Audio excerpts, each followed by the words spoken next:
पिछले दिनों मुंबई तट से कोरल्स यानी प्रवालों को स्थानांतरित करने के फैसले की खबर सामने आई। कारण है कि मुंबई तट पर सड़क परियोजना पर काम किया जाना है, लेकिन प्रवालों के कारण इसमें दिक्कत आ रही थी। अब करीब 18 प्रवालों की बस्तियां यहां से स्थानांतरित करने का फैसला किया गया है, यानी ट्रांसलोकेट किया जाएगा उन्हें। क्या होता है प्रवालों का ट्रांसलोकेशन यानी स्थानांतरण, क्या होते हैं प्रवाल और क्यों अहम है प्रवाल भित्तियां। ज्ञान की डिजिटल दुनिया ध्येय रेडियो आप सुन रहे हैं। मेरा नाम अंजुम शर्मा है और आज के पॉडकास्ट में बात इसी पर। सबसे पहले जानते हैं कि प्रवाल क्या होते हैं। प्रवाल, जिसे हम पॉलिप, कोरल या मूंगा भी कहते हैं, वो एक प्रकार के सूक्ष्म समुद्री जीव होते हैं। ये प्रचुर मात्रा में पाया जाता है। आमतौर पर इनकी बाहरी सतह कठोर होती है। इस कठोर बाहरी आवरण के अंदर एक एल्गी यानी शैवाल पाया जाता है, जिसे कहते हैं ज़ूगज़ैंथेलाए।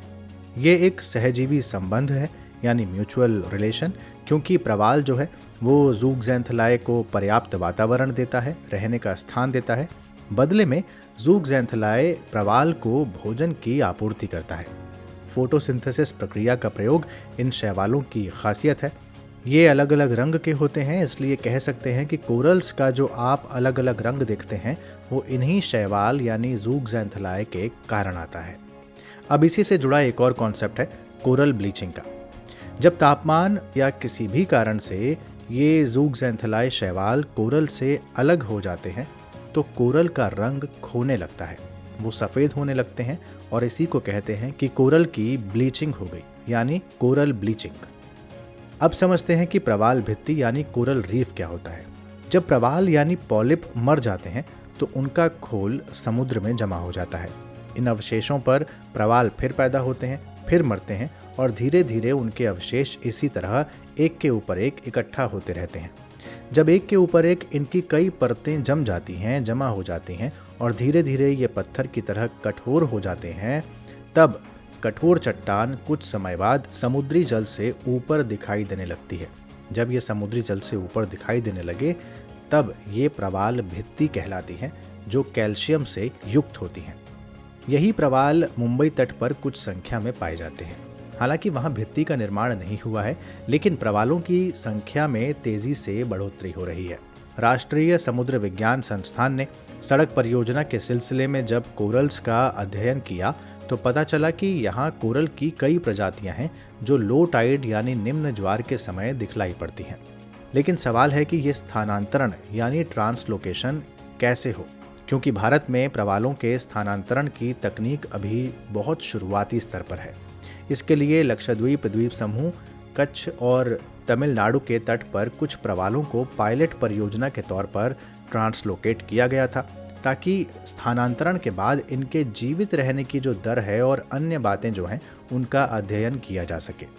विशेषज्ञ मानते हैं कि ट्रांसलोकेशन के बाद कोरल्स के सर्वाइवल के हाई रेट के लिए कोरल्स को उसी वातावरण में ट्रांसलोकेट किया जाए जहां से उन्हें लाया गया है, यानी पानी की गहराई, बहाव और दबाव लाए जाने और रखे जाने दोनों का एक सा होना चाहिए।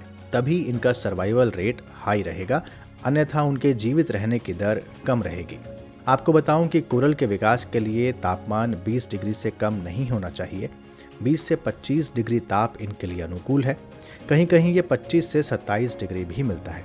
साथ ही इनके विकास की सबसे अच्छी अवस्था ट्रॉपिकल और सब ट्रॉपिकल यानी उष्णकटिबंधीय और उपोष्णकटिबंधीय जोन है। अधिकांश प्रवाल 25 डिग्री उत्तरी अक्षांश से 25 डिग्री दक्षिणी अक्षांश के बीच वाले क्षेत्र में पनपते हैं। इनके लिए जलधारा अधिक ठंडी नहीं होनी चाहिए, यानी कोल्ड करंट्स नहीं होने चाहिए, और सूर्य का प्रकाश यानी सनलाइट पर्याप्त मात्रा में होनी चाहिए। इसीलिए पानी में बहुत गहरे जाने पर प्रवाल नहीं मिलेंगे। जहाँ तक पानी की बात है तो इनके लिए जल जो है वो लवणीय यानी सैलाइन होना चाहिए, लेकिन सैलिनिटी यानी लवणता 40 पार्ट पर 1000 से अधिक नहीं होनी चाहिए। समुचित विकास के लिए 27 से 32 पार्ट पर 1000 सैलिनिटी मानी जाती है। इसके अलावा जल का गाद रहित होना बहुत ज़रूरी है, इसीलिए कोरल्स नदी के मुहाने पर नहीं मिलते। अगर प्रवाल भित्तियों के प्रकारों की बात करूं तो ये 3 तरह के होते हैं। फ्रिंजिंग रीफ यानी तटीय प्रवाल भित्ति जो तट के पास होते हैं, दूसरा अवरोधक प्रवाल भित्ति यानी बैरियर रीफ। ये प्रवाल भित्ति सबसे बड़ी और सबसे अधिक विस्तृत होती है। ये तट से अलग होते हैं, दूर होते हैं। जहाँ होते हैं वहाँ वनस्पति संभव होती है और इनके बीच संकरे गैप्स होते हैं। तीसरी होती है वलयाकार प्रवाल भित्ति यानी एटॉल्स। ये घोड़े के नाल के आकार की होती है। इस एटॉल के बीच में झील यानी लैगून पाया जाता है। इसका सबसे अच्छा उदाहरण है प्रशांत महासागर में फिजी एटॉल।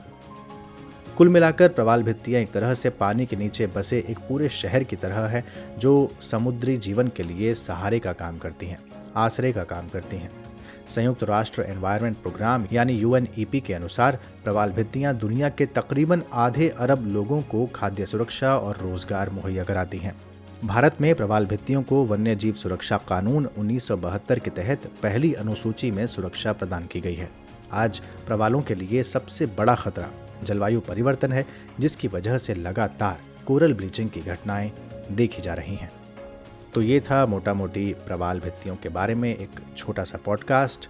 और अब आज का सवाल, दुनिया की सबसे बड़ी प्रवाल भित्ति द ग्रेट बैरियर रीफ जो ऑस्ट्रेलिया के तट के किनारे है, आप जानते हैं।